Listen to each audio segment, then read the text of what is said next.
આદરણીય સંતો અને વાલા સત્સંગી બંધુઓ,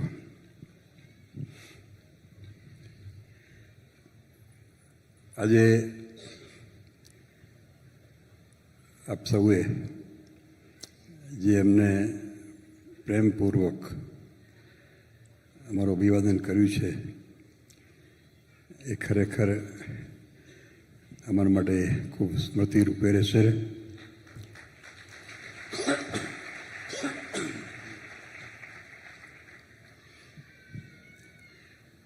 કોઈ વ્યક્તિને ભારત રત્નનો ઇલકાબ મળે ને એ ભારતનું મોટું સન્માન છે, પણ એથી પણ અધિક કયું સન્માન છે? પોતાના કુટુંબમાં સન્માન મળે ને એથી પણ અધિક સન્માન છે.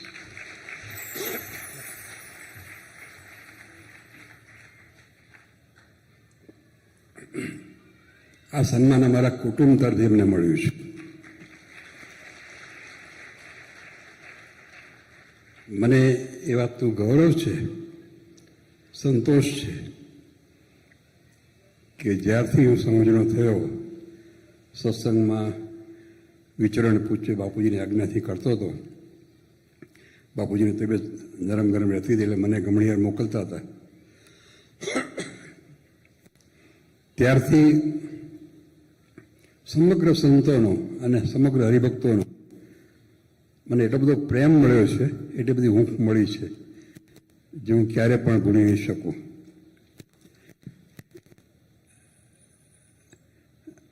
જ્યારે ધર્મકુળને મારે જે તેડાવ્યું ત્યારે એ લોકો તો એની ભાષા, ગુજરાતનું કલ્ચર એનાથી અજાણ હતા. તો મુકુંદાનંદ બ્રહ્મચારી જે હંમેશા મહારાજની સેવામાં રહેતા હતા, મહારાજનું ક્ષણે ક્ષણે ધ્યાન રાખતા હતા, એ મુકુંદાનંદ બ્રહ્મચારી ધર્મકુળની સેવામાં લાગી ગયા. ત્યારે કોકે ફરિયાદ કરી મહારાજને કે જુઓ ને, આ ધર્મકુળ આવ્યું છે ત્યારથી આ બ્રહ્મચારી તમારું ધ્યાન નહીં રાખતા અને આ લોકોનું ધ્યાન રાખે છે.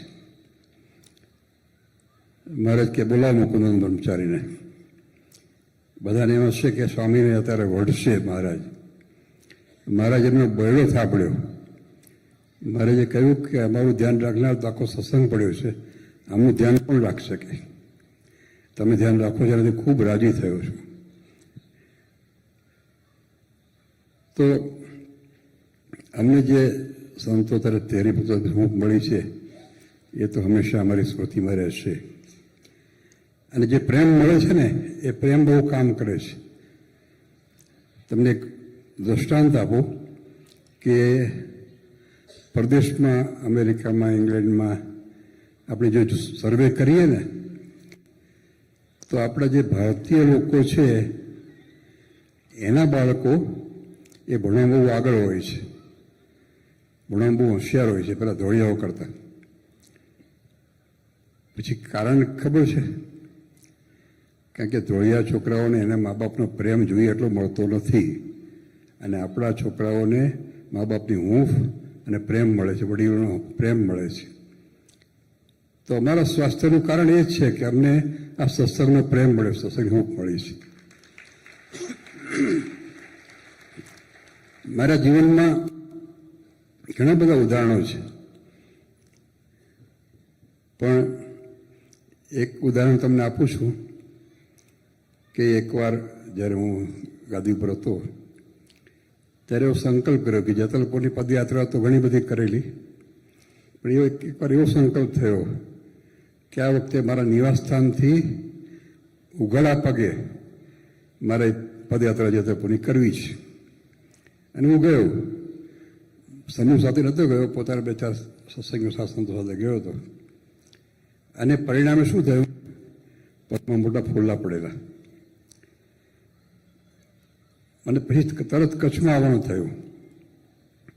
કોઈ કાર્યક્રમ હતો, પ્રોગ્રામ હતો, એટલે પગમાં ફોલ્લા હતા. અને સભામાં હું બેઠો હતો.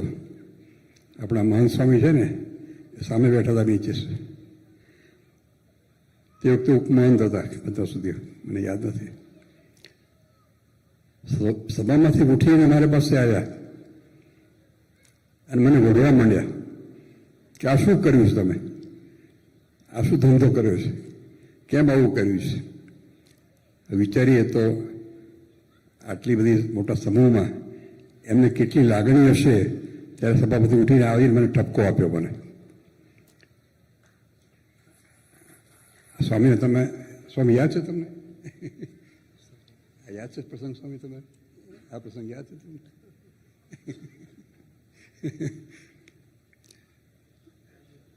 બીજો પ્રસંગ કહું કે એકવાર કોઈ મંદિરની મૃત્યુ પ્રતિષ્ઠા હતી. ત્યારે હરિસ્વરૂપ સ્વામી મહંત હતા એ વખતે, અને પ્રતિષ્ઠા વખતે હું પ્રાણ પ્રતિષ્ઠા કરવા ગયો અને મારા માટે ખુરશી મૂકેલી. હું પ્રતિષ્ઠા કરીને આવી અને ખુરશીમાં બેઠો અને સ્વામી ઊભા હતા. બીજી હસી ખુરશી હતી નહીં, એટલે મેં સ્વામીને હાથ પકડીને મારી ખુરશી પર બેસાડ્યા. હું ઊભો રહ્યો. અને એ વખતે હરિસ્વરૂપ સ્વામી એટલા બધા રાજી થયા કે એમના હાથમાં જે માળા હતી ને એ મને પહેરાવી દીધી. એ માળા મેં હજી સુધી રાખી છે. તો એક સંત અને આચાર્યનો પ્રેમ, કુટુંબની ભાવના છે. એકવાર જ્યારે બાપુજી સાથે બેઠેલો, મારી ઉંમર લગભગ 12-13 વર્ષની હશે, અને અમદાવાદના એક સ્વામી નારાયણ સેવદાસ સ્વામી, જે ત્યારે અમદાવાદના નિર્ગુણ સ્વામી છે, એમના ગુરુ, એ બાપુજી પાસે આવ્યા અને એક સોનાનો દોરો લાવ્યા હતા. બાપુજી કે શું લાવ્યા સ્વામી? ત્યારે કે આ લાલજી મહારાજના લગ્ન થાય ને ત્યારે મારે એને આપવા માટે લાવ્યો છું. એટલે બાપુજી તો સમજાવીને એમને પાછા મોકલ્યા. લાલજી મહારાજ બહુ નાના છે, લગ્ન થયા ત્યારે જોઈશું. સમજાવીને પાછા મોકલ્યા અમને. એમના ગયા પછી બાપુજી એક મને વાત કરી કે જો ત્યાગીનો એક પણ રૂપિયો, એક પણ પૈસો આપણી પાસે આવે ને તો આપણું બધું ખતમ થઈ જાય. માટે હંમેશા યાદ રાખવું કે સાધુ પાસે કોઈ અપેક્ષા ન રાખવી. અને મહારાજે પણ એવી વાત મારા સ્મૃતિમાં છે કે સંતોને પૂજા કરવાનું જ્યારે કહ્યું ત્યારે સંતોને કહ્યું કે પુષ્પથી તમે અમારી પૂજા કરવી, આભૂષણથી પૂજા ન કરવી. એટલે બાપુજી એક વાત કરી કે આ ધ્યાન રાખવું કે ત્યાગીનો પૈસો પણ આપણી પાસે ના આવવો જોઈએ. બીજી વાત એ વખતે બાપુજી મને કરી હતી કે કોઈ પણ સાધુ હોય, કાલ દીક્ષા લીધી હોય, નાની ઉંમર હોય, એને ક્યારે પણ તુકારો ન દેવો. આ બાપુજી મને વાત કરી હતી. અને ત્રીજી વાત એ કરી હતી, કારણ કે અમે પધરામણી ફરતા હતી, વખતે બહુ પધરામણી ચાલતી હતી, 200-200 ઘર પધરામણી ફરતા હતા. તો જ્યારે આપણે પગરખા બહાર કાઢીએ ત્યારે આપણા પગરખાને પાર્ષદ ઉપાડી લે, પણ ત્યાગીને, સ્વામીને પગરખાને અડવા દેવા એનું સન્માન રાખવું. એટલું આ બધી જે સંસ્કાર મળ્યા છે ને, અમદાવાદ ગાદીમાં પરંપરાના સંસ્કારો છે.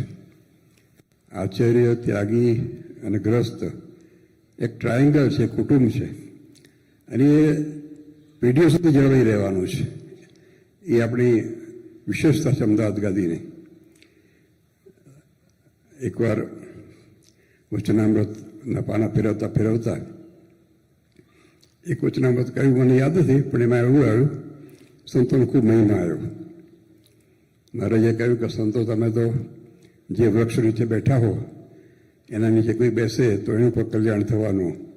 જે તળાવમાં તમે સ્નાન કર્યું હોય એ જળમાં કોઈ સ્નાન કરે એનું કલ્યાણ થવાનું. તમને અડીને પવન અડે બીજા કોઈને એનું પણ કલ્યાણ થવાનું. ત્યારે મને એમ થયું કે આટલા બધા મહારાજ કેમ અઢળક જડે છે સંતો ઉપર? પણ મારા સવાલનો જવાબ એમાં વચનામૃત છેલ્લે મળી રહ્યો મને. મહારાજ એમ બોલ્યા કે સંતો તમને નરનારાયણ દેવનો દ્રઢ આશ્રય છે. એટલે જે સંતો નરનારાયણ દેવ કે લક્ષ્મણ દેવના દ્રઢ આશ્રય નીચે હોય એમને જ આ બધું લાગુ પડે છે.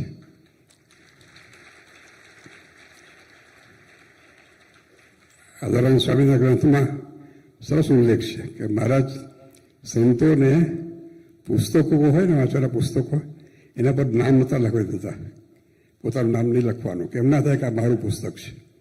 એ પુસ્તક સાથે એટેચમેન્ટ ના થાય. જે તુંબડી હોય પાણી પીવાની કે પથ્થર હોય એના ઉપર પણ મહારાજ નામ નહોતા લખવા દેતા. એટલે સંતોને હંમેશા મારે ડિટેચ રાખે છે કોઈએ. તો આ બધી આપણા સંપ્રદાયની એક ગરિમા છે, પરંપરા છે. અને કળિયુગનો પાસ ઘણી જગ્યાએ લાગ્યો છે, પણ આપણે ધ્યાન રાખવાનું કે આપણે કયા સંતોની સેવાના, જે નારાયણદેવ કે લક્ષ્મણદેવ ચતુરાશીરની છાયા નીચે હોય ને એ સંતો આપણા માટે સેવા લાયક છે. એ ખાસ યાદ રાખવાનું. આ પ્રસંગમાં ઉપસ્થિત થઈને મને ખૂબ આનંદ થયો છે. ઘણી જૂની જૂની સ્મૃતિઓ મને યાદ આવી ગઈ છે, ઘણા પ્રસંગો યાદ આવી ગયા છે. તો આપણે સમયે જે મને સ્નેહ આપ્યો, પ્રેમ આપ્યો, સંતોએ જે હૂંફ આપી, એ ખરેખર એ બદલ ખૂબ હું આપને ધન્યવાદ આપું છું. અને ટૂંક સમયમાં આચાર્ય મહારાજ દ્વારા ઘનશ્યામ મહારાજની પ્રતિષ્ઠા થશે.